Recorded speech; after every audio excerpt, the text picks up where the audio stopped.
Hollow spoke quickly when they wanted something. They pushed their arguments forward and filled the silence with explanations.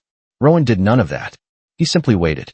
The quiet confidence in the way he stood made it feel as though the decision truly belonged to her, and that he had all the time in the world for her to make it. Lydia glanced again toward the distant hills.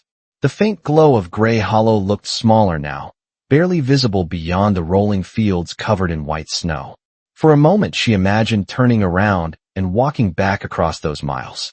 She imagined stepping once more into the village square, facing the same quiet looks and the same careful distance from people who no longer knew where she belonged. The thought tightened something in her chest. Slowly she turned back toward Rowan.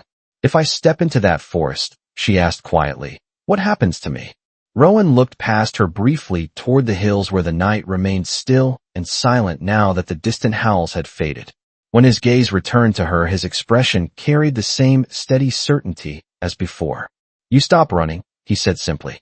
Lydia let out a quiet breath that turned into a cloud of white in the cold air. "That is not an answer." Rowan allowed a faint smile to appear again, though it was thoughtful rather than amused. "It is the beginning of one." Lydia shook her head slightly. "You speak like someone who already knows the ending of this story." Rowan considered that before replying. "I know part of it." Lydia crossed her arms again, both to block the cold and to steady herself while her mind sorted through the strange conversation. "And what part is that?"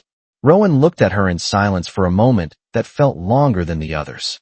Then he said quietly, 3 years ago a traveler passed through Gray Hollow carrying supplies from the Southern Territories." Lydia blinked in confusion. "I remember travelers coming through sometimes." Rowan nodded. "This one mentioned a village where an Omega had reached adulthood but still carried no detectable scent." Lydia felt her stomach tighten again. She had heard that conversation too. It had spread through the village like a rumor that refused to disappear. Rowan continued, "Most people who heard the story believed it meant the moon had forgotten you." Lydia looked down at the snow again.